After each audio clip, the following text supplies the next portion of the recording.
अखंड सौभाग्यवती भव। तुम्हें सती सावित्री जैसा सौभाग्य मिले। सती सावित्री जैसा सौभाग्य मिले मतलब?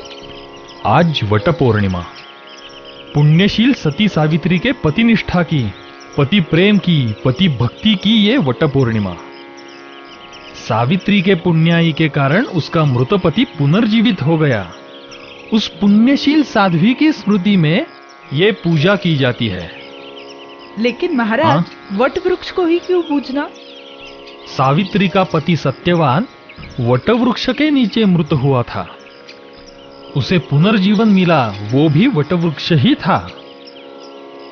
वट वृक्ष उसकी जटाओं से ही पुनर्जन्म लेता है, एक नया वृक्ष जन्म लेता है। इसी प्रकार गृहस्थी फूले फले, घर के सारे लोग बाल बच्चे सुखी हो, यही इस पूजा का सार है। सौभाग्य अलंकार यानी कुमकुम तिलक, इस सौभाग्य अलंकार का अलौकिक महत्व है। इसमें एक शक्ति है, ये सती सावित्री ने दिखा दिया है। महाराज, जिस सती सावित्री के नाम से हम इस वटवृक्ष से सौभाग्य का दान मांगते हैं, उस सती सावित्री की कहानी हमें मालूम नहीं। क्या आप हमें बताएंगे? अवश्य। महाभारत के वन पर्व में इस सावित्री की कथा बताई गई है। भद्र देश का राजा अश्वपति, कई साल तक उसे कोई संतान नहीं हुई, तो उसने गायत्री की उपासना की। गायत्री अश्वपति को प्रसन्न हुई और उसने दोनों परिवारों का उद्धार करने वाली कन्या प्राप्त हो ऐसा वर दिया, और महापतिव्रता के नाम से उसका लौकिक हो ऐसा भविष्य भी बताया। राजमहल में रानी ने एक सुंदर कन्या को जन्म दिया। इस सर्वांग सुंदर कन्या का नाम महाराज ने सावित्री रखा।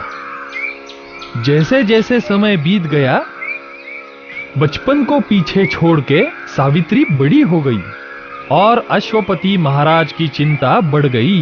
अमात्य, आज सावित्री की मां जिंदा होती तो यह समस्या इतनी मुश्किल नहीं होती। महाराज, आज तक इतने सारे रिश्ते आए, लेकिन सावित्री के योग्य पति मिलना थोड़ा मुश्किल ही है। परमेश्वर स्वर्ग में ही सारे विवाह तय करता है, ऐसा कहते हैं अमात्य। हमें अब सावित्री की चिंता होने लगी है। ऐसे निराश क्यों होते हो महाराज? सावित्री की शादी की उम्र अभी तक निकली नहीं है। हम खुद कोशिश करेंगे।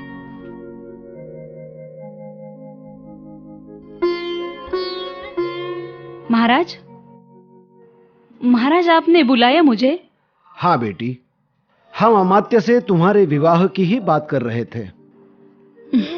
महाराज, आप यूं ही चिंता कर रहे हैं। जब वक्त आएगा तब हो जाएगा सब। ये वक्त कब आएगा सावित्री? विवाह योग्य कन्या के विवाह की चिंता उसके पिता को ही रहती है। ठीक है महाराज, आपकी चिंता मैं दूर करूंगी। मैं खुद ही एक अच्छा सा वर अपने लिए ढूंढ निकालूंगी। ठीक ही कहा सावित्री, पर क्या तुम अकेली ये सब कर पाओगी? महाराज, मैं खुद जाऊंगा सावित्री के साथ, फिर तो कोई चिंता नहीं महाराज। आपके रहते चिंता किस बात की? सावित्री पर हमें पूरा भरोसा है। वो बुद्धिमान है, इसलिए उसकी पसंद वही हमारी पसंद। मैं प्रस्थान की तैयारी करता हूं। ठीक है, चलो सावित्री, तुम्हें भी तैयार होना पड़ेगा।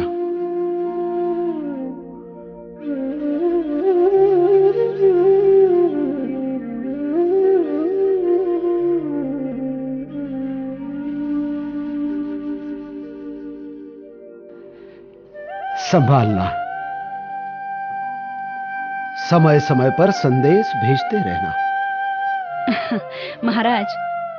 महाराज आप बिल्कुल चिंता मत कीजिए। महाराज, मैं हूं साथ में। सावित्री की चिंता न करें, काम पूरा करके ही वापस आएंगे। अच्छी बात है, चलिए अब।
सत्यवती, हमारे कुटी के पास कोई आ रहा है क्या?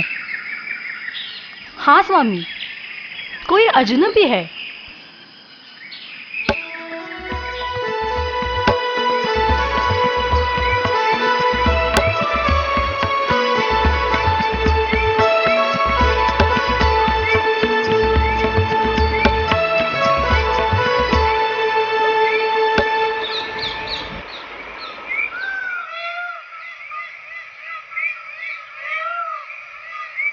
अमात्य, ये सुंदर कुटी किसकी है? कौन इतने घने जंगल में रहता है?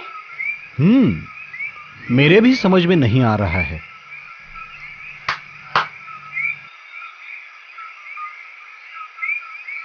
अरे साधक, किसकी कुटी है ये? कौन रहता है यहां? राजे द्युमत्सेन राज्य छीन जाने के बाद यहां वनवास में रह रहे हैं। राजे द्युमत्सेन? सावित्री, ये तो तुम्हारे पिताजी के मित्र हैं। उनकी ये अवस्था कैसे हुई? महाराज, संकट कभी अकेले नहीं आते। महाराज को राज तो छोड़ना ही पड़ा और उनकी दृष्टि भी चली गई। यहाँ उनकी वृद्ध पत्नी और बेटा सत्यवान रहते हैं। सत्यवान रूपवान तो है ही, उसके साथ सच्शील भी है। अपने वृद्ध माता पिता की सेवा दिन रात करता है। वो अपने बल से खोया हुआ राज वापस लाएगा और इस राज में सुख शांति आएगी, इसी आशा के साथ जनता जंगल में रह रही है। अमात्य, द्युमत्सेन महाराज को मिलना हमारा कर्तव्य है। उनकी पूछताछ करके ही हमें आगे बढ़ना चाहिए, है ना? बिल्कुल मेरे मन की बात बोल दी। चलो चलते हैं। चलिए। आओ सब।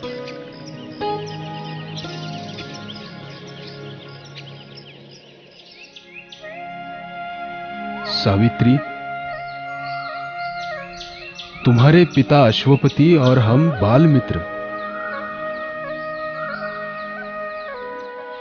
आपके मद्र देश के विस्तार की वार्ता हमने सुनी थी और वो सुनकर हमारा सीना गर्व से फूल जाता था।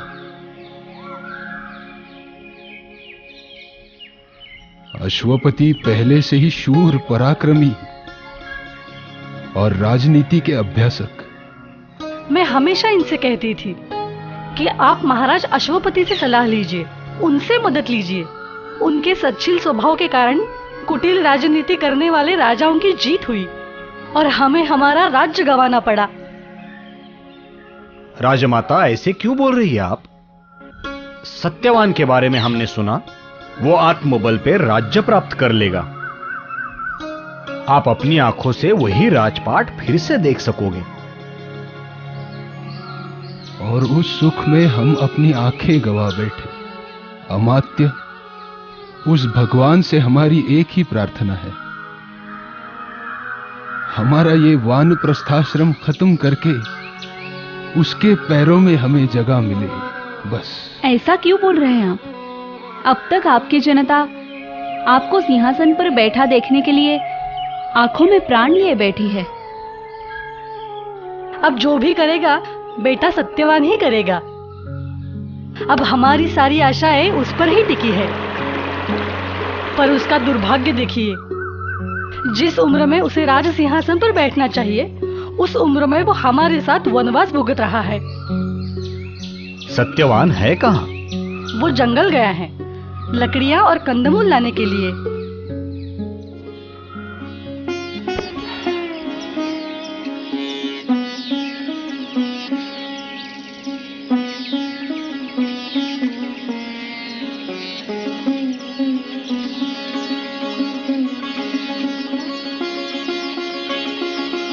माँ, बाबा, हमारे घर कोई अतिथि आए हैं।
अमात्य, 2 दिन आप यहाँ हैं। उसी कारण सावित्री का सहवास हमें मिला। पुराने दोस्त मिलने की खुशी मिली। अब महाराज को आपके बारे में सब बता दूंगा। उन्हें आपसे मिलने के लिए ले आऊंगा। वैसा हुआ तो बहुत अच्छा होगा।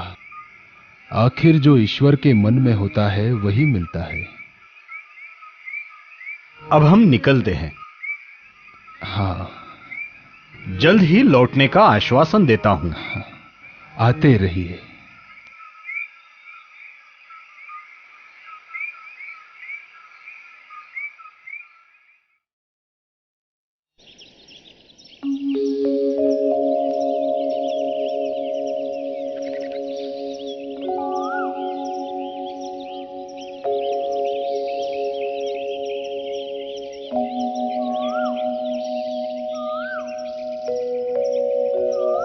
सावित्री, हम चले? पालकी तैयार है। कहाँ जाना है? अगले राज्य में। वर संशोधन अभी तक खत्म नहीं हुआ है। वो तो खत्म हो गया अमात्य। मैं समझा नहीं। मैंने निर्णय ले लिया है अमात्य, सत्यवान से विवाह करने का। सत्यवान से? नहीं, मतलब सत्यवान सच्चिल, गुणी, पराक्रमी हैं, लेकिन उनकी आज की स्थिति। अमात्य, लौकिकता तो प्रारब्ध के रथ पर प्रवास करती है। आज हम राजघराने के हैं, पर कल किसने देखा है? सावित्री, तुम राजमहल में पली बढ़ी, सत्यवान के साथ इतना कष्ट में जीवन जी सकोगी? अमात्य, पति धनिक से ज्यादा तो गुणवान और सच्चिल होना चाहिए। ऐसे पति के साथ तो वनवास का भी नंदनवन हो जाता है, परंतु दुर्गुणी या गुणहीन पति के साथ तो नंदनवन भी नर्क बन जाता है। अमात्य, सत्यवान गुणवान है, इसीलिए उनसे विवाह करने का मैंने निश्चय किया है। नारायण नारायण। आप बिल्कुल सही समय पे आए हो मुनिवर। सावित्री, मैं तुमसे कुछ वार्तालाप करने यहां आया हूं। मुनिवर, मैं आपके लिए दुग्धपान का प्रबंध करता हूं। नारायण। बेटी सावित्री, क्या तुम इस निर्णय पर अटल हो? अन्यथा सत्यवान से कई अधिक अच्छा वर तुम्हें मिल सकता है। मुनिवर, भारतीय स्त्री जिंदगी में एक ही बार एक ही पुरुष से मन से विवाह करती है। वैसे मैंने उन्हें पति माना है। सावित्री, सत्यवान अत्यंत गुणी है, तुम्हारे लिए योग्य है, पर यह निर्णय तुम्हारे लिए घातक हो सकता है। मतलब? बेटी, जिस सत्यवान को तुमने पति चुना है वो अल्पायु है। ठीक 1 वर्ष पश्चात उसकी मृत्यु हो जाएगी। तुम खुद दुख की खाई में क्यों जा रही हो? हर जीव अपने जन्म के साथ अपनी मृत्यु भी साथ लाता है। मेरे नसीब में शायद 1 साल का ही सौभाग्य है। पातिव्रत्य का सामर्थ्य काल से परे होता है मुनिवर। आपने मुझे मेरे अल्प सौभाग्य की कल्पना पहले ही दे दी। ये अच्छा हुआ। अब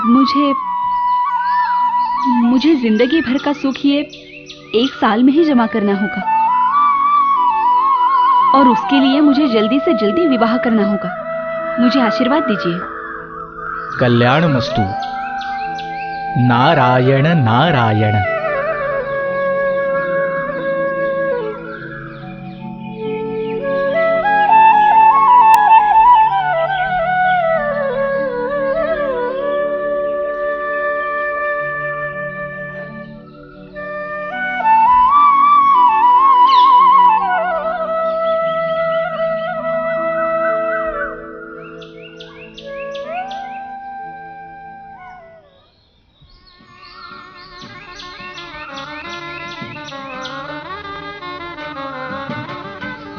आ गए क्या वो?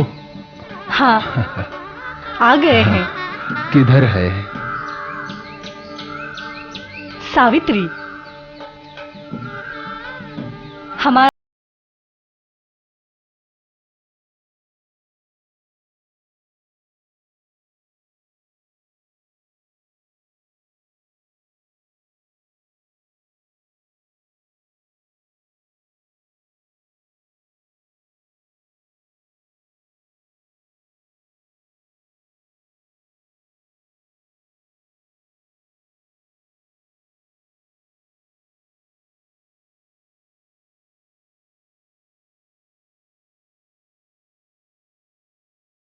जैसी बहू हमें मिली, हमारे बुढ़ापे की चिंता ही मिट गई। सच कहा, सत्यवान की चिंता करने के लिए उसका अपना कोई आ गया है। बहू का चेहरा देखना हमारे नसीब में नहीं, पर हमें उसका दुख नहीं है।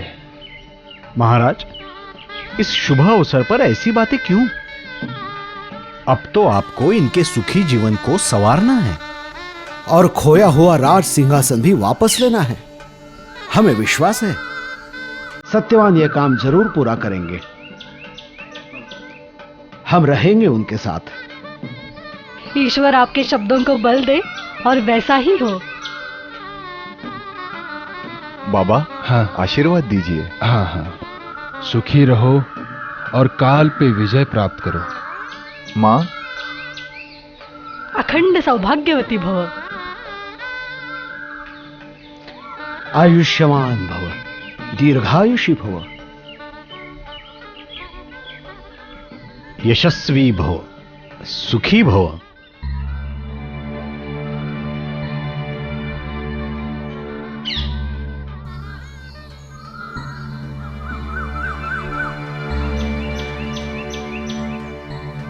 अरे इतना क्या सोच रहे?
नारायण नारायण। प्रणाम मुनिवर। सावित्री, कैसी हो? वैवाहिक सुख का आनंद ले रही हूँ। गुणवान प्यार करने वाला पति और माता पिता की याद भी ना आए, इतना प्यार करने वाले सास ससुर मिले, और मुझे क्या चाहिए?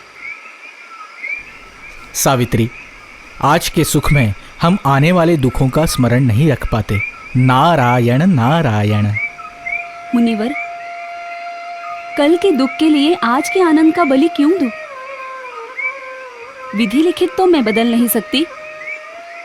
जो असंभव है उसका शोक करने से अच्छा जीवन का हर एक पल में अमृतमय करने का प्रयास कर रही हूँ। सावित्री, भविष्य में इतने दुख आने वाले हैं, ये ज्ञात होते हुए भी, मृत्यु की छाया होते हुए भी तुम हंसते हुए गृहस्थी कर रही हो, यह सचमुच अद्वितीय है। मुनिवर, पति भक्ति ये साधना है, और साधना मनुष्य को किसी भी आपत्ति से पार कराती है, ऐसा मेरा विश्वास है। अल्पायु पति के लिए भी तुम कितना कुछ कर रही हो। मुनिवर, जिस पति के साथ मैंने सप्तपदी ली, उसी पति का सहवास मुझे 7 जन्म मिले, इतनी ही इच्छा है। सावित्री, तुम्हारी पतिनिष्ठा से मैं प्रसन्न हूं। मैं तुम्हें वचन देता हूं, जितनी हो सके मैं तुम्हारी मदद अवश्य करूंगा, परंतु विधि लिखित को मैं नहीं बदल सकता। नारायण नारायण।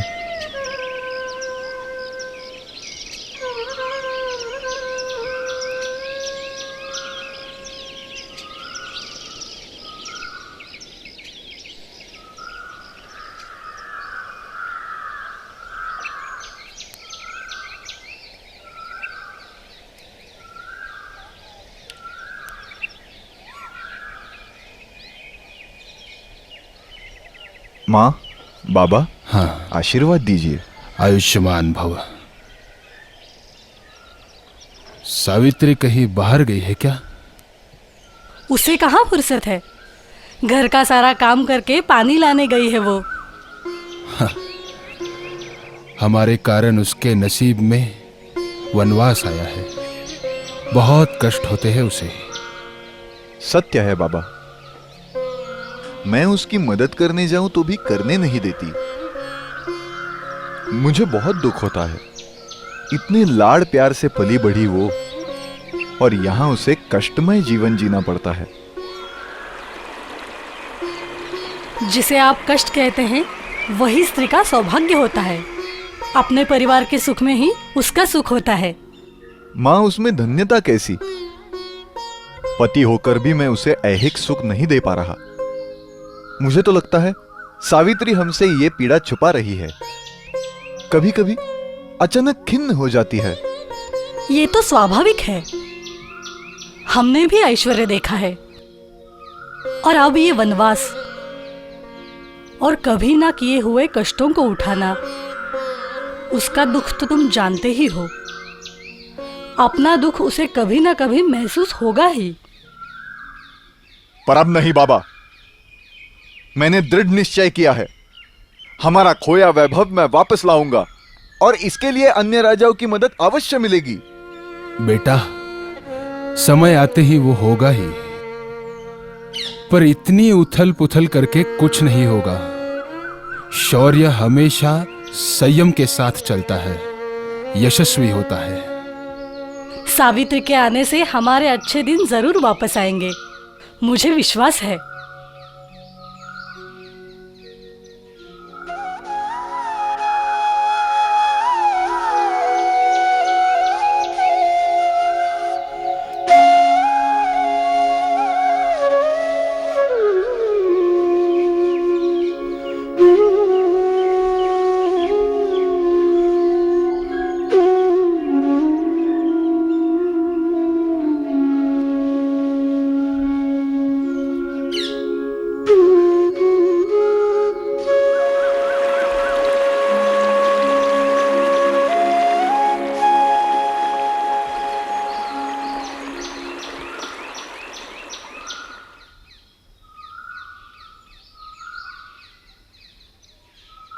बेटा सावित्री, कितनी सेवा करोगी?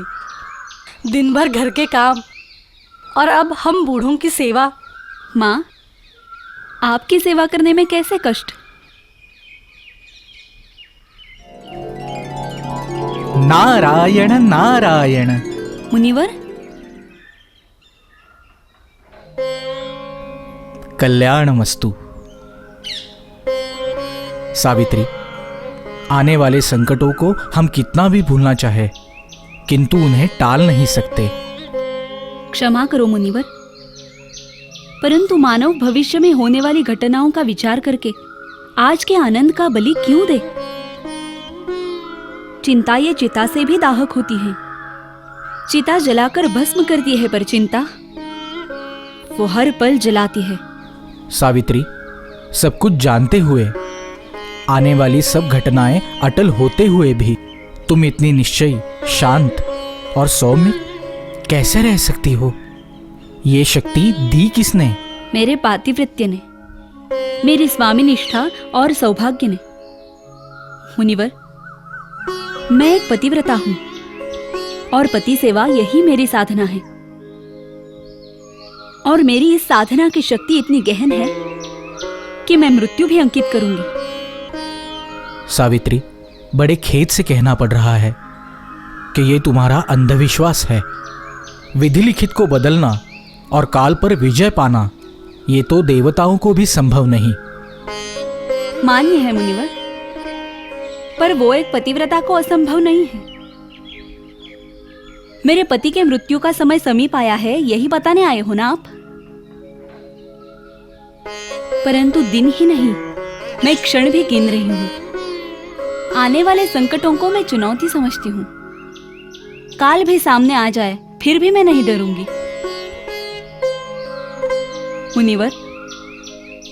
मुनिवर, मेरे माथे पे जो कुमकुम तिलक है ना, उसका तेज कभी खत्म ना हो, ऐसा आशीर्वाद दो मुझे। मेरे माथे पे अखंड सौभाग्य हमेशा बना रहे, ऐसा आशीर्वाद दो। ऐसा आशीर्वाद मैं तुम्हें कैसे दूं बेटी? नारायण। आशीर्वाद दीजिए।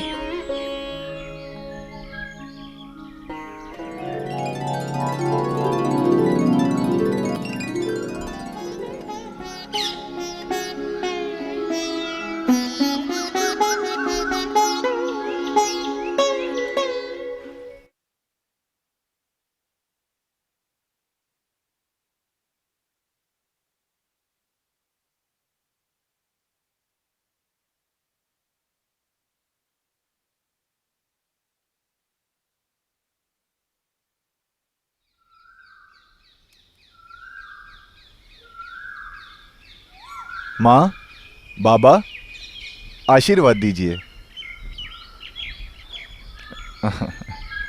अरे, मेरी कुल्हाड़ी कहाँ है?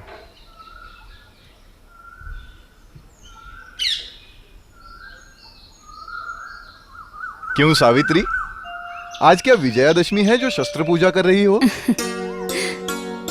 इस शस्त्र से महाकाय वृक्ष भी गिर जाते हैं। ये शस्त्र आपके लिए देवस्वरूप ही है, इसकी पूजा तो करनी ही पड़ेगी। तुम जो कहती हो सत्य है। अब मुझे वन में जाना चाहिए, चलता हूँ। आज मैं भी आऊंगी आपके साथ। क्या तुम मेरे साथ वन में आओगी? लकड़ियां काटने? क्या आपने सुना माँ? ये मेरे साथ वन में आना चाहती है। हाँ, आने ही वाली हूँ, क्योंकि आज मेरा पतिव्रत है और आज एक क्षण के लिए भी मैं आपसे दूर नहीं रहूंगी। सावित्री, तुम 3 दिनों से निरंकार उपवास कर रही हो। पहले से ही कितनी कमजोर हो और अब वन में जा रही हो। सत्यवान लकड़ी काट के लाएगा और साथ में कंदमूल भी लाएगा। आप मेरा हट समझ लो माते, मेरा पतिव्रत है, क्या ये टूटना उचित होगा? देखो, आप क्यों उसके व्रत में बाधा ला रहे हो? हाँ, उसे जाना है तो जाने दो। आप ये क्या कह रहे हो? जंगल के जानवर, डरावने रास्ते, कहीं कुछ हो जाए तो? माते, आप हमारी तो इतनी चिंता नहीं करती। बाल सत्यवान, पुरुषों की चिंता नहीं करते, उन्हें पराक्रम की साथ होती है। स्त्री मूलतः कोमल होती है। सावित्री को इन मुश्किलों का अनुभव नहीं है, इसलिए चिंता हो रही है। आप पिता हैं, आपकी आज्ञा के बिना कुमार नहीं मानेंगे। मेरा व्रत है तो मैं उन्हें अकेले नहीं जाने दूंगी।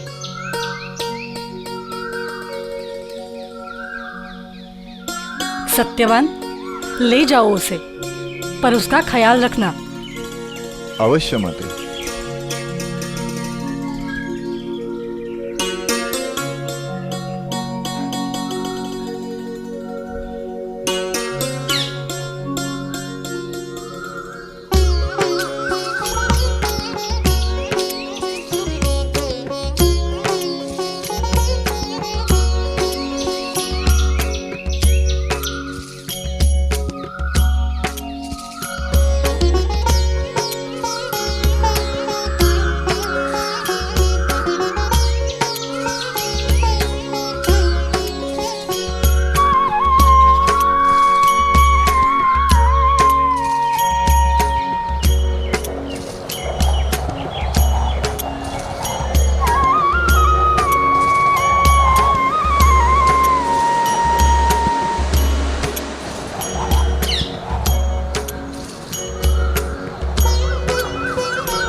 आराम करो।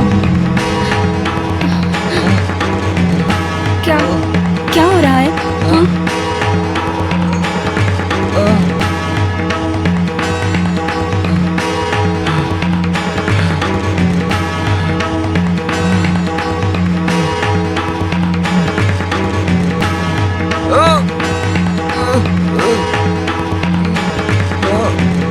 क्या क्या हो रहा है आपको? क्या हो रहा है?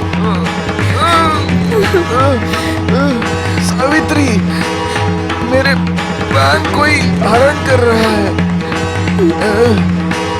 जी घबरा रहा है मेरा। मेरा सौभाग्य छीनने का कौन प्रयास कर रहा है? कौन है? कौन है?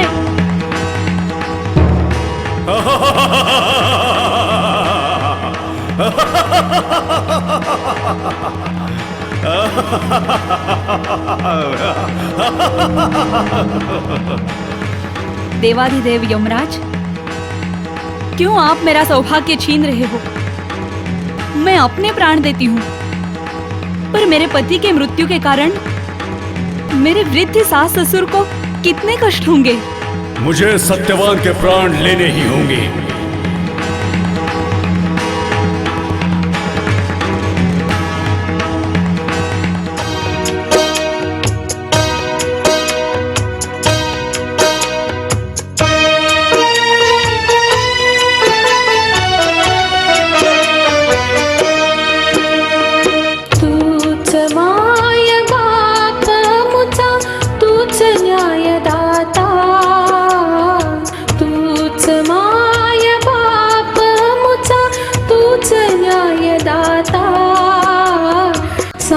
पती विणा जगिया कोण से त्राता। सांगपती विणा जगिया कोण से त्राता। सांगपती विणा जगिया कोण से त्राता।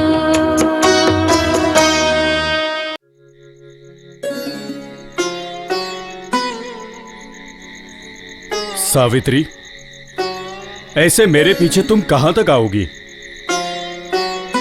पेड़ के नीचे तुम्हारे पति का शव पड़ा हुआ है। जाओ, वापस जाओ, उसका अंतिम संस्कार करो। जाओ तुम। हे देवेश्वरा, मेरे पति के ज्योति रूप प्राण आपके पाश में फंसे हैं, और भारतीय स्त्री का प्राण उसका पति ही होता है। आप विश्वपिता हो। मेरे प्राण लेकर मुझे वैधव्य की खाई में ढकेलकर और कौन सी यातना भोगने के लिए मुझे वापस भेज रहे हो? सावित्री, किसी भी जीव की आयु समाप्त होने पर उसके प्राण ले जाना मेरा कर्तव्य है, और अपने कर्तव्य का पालन न करना असंभव है। आपकी कर्तव्य में असफलता मतलब विश्व की उत्पत्ति, स्थिति और लय का संतुलन बिगड़ना है विश्वेश्वरा। परंतु मैं एक भारतीय पतिव्रता हूं। आखिरी सांस तक पति के साथ साथ चलना, यही तो हमारा सनातन धर्म बताता है ना। तो जहां मेरा पति, वहां तो मैं जाऊंगी ही। परंतु मेरे पति के प्राण आपके पाश में फंसे हैं, और वो जो पेड़ के नीचे पड़ा है वो तो बस एक शव है। जिस देह में प्राण ज्योत बची ही नहीं है, उस शरीर को मैं अपना पति कैसे मानूं? सावित्री, तुम चतुर हो। तुम्हारी अति मधुर वाणी से मैं मोहित हो गया हूं। मैं तुम पर प्रसन्न हूं, परंतु अपने पति के प्राणों की अपेक्षा ना रखते हुए कुछ भी मांगो। मैं तुम्हें 3 वर देता हूं, जिससे तुम्हारा भविष्य सुखमय होगा। हे देवेश्वरा, यमराजा, आपने दिए हुए 3 वरदानों में से मुझे आए हुए वैधव्य का कलंक थोड़ा दूर करने का प्रयास करूंगी। देवेश्वरा, मेरे पिता को पुत्र सुख नहीं है, राज्य को वारिस नहीं, इसलिए वो दुखी है। कृपया उनका दुख कम करें। तथास्तु। मेरे ससुर, मेरे ससुर अंध हैं, उन्हें दृष्टि दे दो। तथास्तु, मांगो और एक वर मांगो।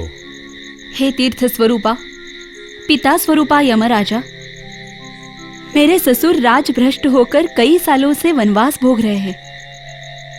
उन्होंने बहुत कष्ट सहे हैं, तो उन्हें फिर से सिंहासन पर बैठ के उनके गोद में उनके पोतों से खेलने की बहुत इच्छा है। कृपया उनकी वो इच्छा पूर्ण करें। तथास्तु।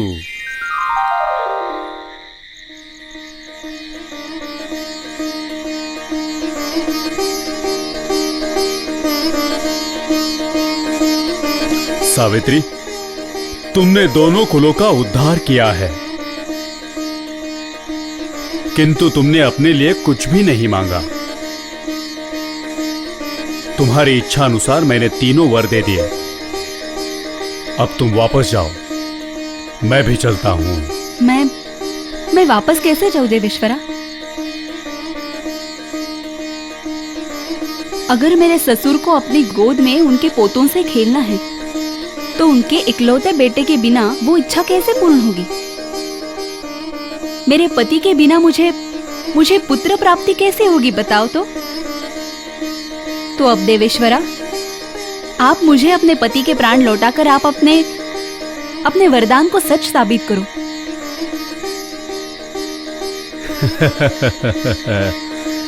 सावित्री, स्त्री न केवल पतिव्रता होनी चाहिए, किंतु स्त्री चतुर और साहसी भी होनी चाहिए। ये तुमने प्रमाणित किया है। सावित्री, यमपाश से अपने पति के प्राण वापस ले जाना किसी को संभव नहीं हुआ। वो तुमने कर दिखाया। तुम्हारी बुद्धि से तुमने काल को मात दे दी। मैं बहुत प्रसन्न हूं। चलो, मैं तुम्हारे पति को पुनर्जीवित करता हूं।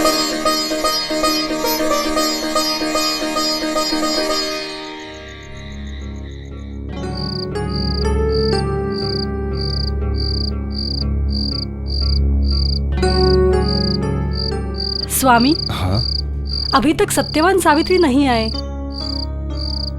हाँ, बहुत देर हो चुकी है।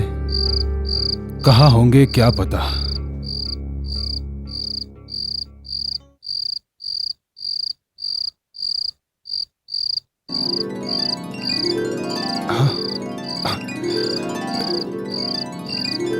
सत्यवती, सत्यवती, स्वामी,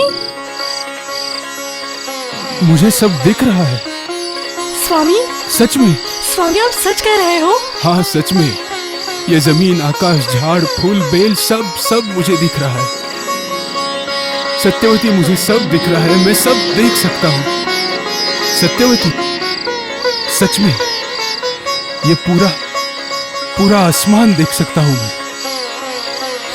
स्वामी, अब आप सावित्री को भी देख सकोगे?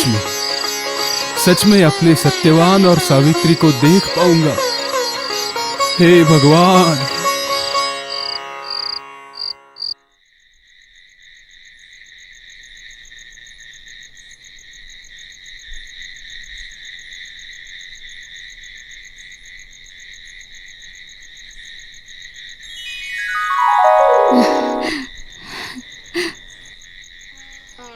सावित्री, धीरे से। सावित्री, क्या मैं इतनी देर सो रहा था? रात हो गई और सब चिंतित होंगे। सच में घर पे सब चिंतित होंगे। हमें चलना चाहिए। सावित्री, क्या हुआ? नहीं, तुमने मुझे जगाया क्यों नहीं? और मैं कितनी देर सोया था? सुनिए, और हुआ क्या था? सुनिए, ये सब मैं आपको घर जाकर बताऊंगी, पर पहले घर तो चलिए। चलिए, धीरे से।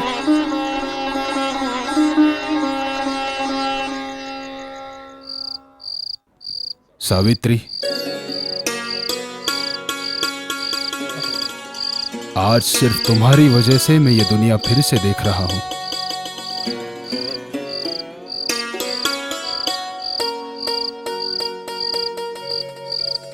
मेरा सत्यवान भी मुझे सिर्फ तुम्हारी वजह से वापस दिखा। सावित्री, तुम्हारा पातिव्रत्य बहुत महान है। मृत्यु को मात देकर तुम आज सच में अखंड सौभाग्यवती हो गई हो बेटी। सच है। आप बुजुर्ग लोगों के आशीर्वाद का मैं सार्थक कर सकी, ये मेरा भाग्य है। पतिव्रत का फल मुझे मिला। बाबा, सावित्री ना होती तो मेरी ये जीवन यात्रा समाप्ति हो गई थी। ऐसा क्यों बोल रहे हो आप? पतिव्रता के माथे का सौभाग्य छीनना काल को भी असंभव है। आपके जैसा पति मुझे 7 जन्म मिले, यही मेरी ईश्वर से प्रार्थना है।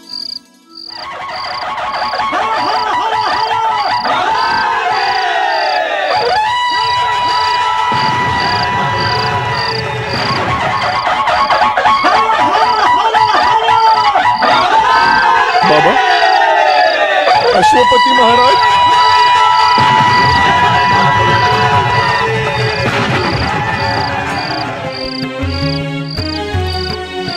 प्रणाम महाराज, प्रणाम। अश्वपति, ये सब क्या है? महाराज, महाराज, आप देख सकते हैं महाराज? हाँ राजन, हाँ, मैं फिर से देख पा रहा हूं। मेरी सावित्री के कारण मेरी खोई हुई दृष्टि मुझे फिर से प्राप्त हुई। पर यह सब क्या है? ये जुलूस कैसा? ये आपके राज्य की प्रजा है महाराज। मतलब? आपको सम्मान पूर्वक राज्य में वापस लेने आए हैं। क्या महाराज? आपका राज सिंहासन आपकी प्रतीक्षा कर रहा है महाराज। अश्वपति, सच कह रहे हो? अमात्य? जी महाराज, बिल्कुल सच महाराज, ये बिल्कुल सच।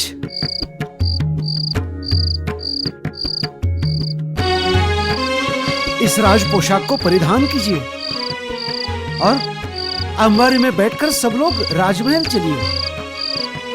महाराज, अपने राज्य का स्वामित्व संभालिए महाराज। पातिव्रत्य का तेज सूर्य के तेज से भी अधिक होता है। काल चक्र को उल्टा घुमाने की भी उसमें ताकत होती है। काल पर विजय प्राप्त करने वाली सावित्री ने पति कुल का उद्धार तो किया ही, उसी प्रकार अपने पितृकुल का भी उद्धार किया। जो जन्म देती है, संभालती है, उद्धार करती है, वही जगन माता। इसीलिए स्त्री को जननी कहते हैं। लेकिन महाराज, वटवृक्ष को धागा क्यों बांधते हैं? ये एक बंधन है जो पुनर्जन्म का मूर्तिमंत उदाहरण है। हर विवाहिता वटवृक्ष की मन से पूजा करती है और 7 जन्म यही पति मिले, ऐसा आशीर्वाद मांगती है। सावित्री का तेज, बल, निष्ठा और निश्चयी पति प्रेम हमें भी मिल जाए, ऐसा वर मांगती है। इसीलिए ज्येष्ठ मास की वट पूर्णिमा का महात्म्य बहुमूल्य है। जो पुण्यवान सुलक्षणा सौभाग्यवती आज मन से इस वटवृक्ष की पूजा करेगी, उसकी सारी मनोकामनाएं पूरी होगी और उसे इस वटवृक्ष में सत्यवान सावित्री का दर्शन होगा। सती सावित्री का तेज तुम्हें भी प्राप्त हो। तुम मन से इस वटवृक्ष को प्रणाम करो और सत्यवान सावित्री से आशीर्वाद लो।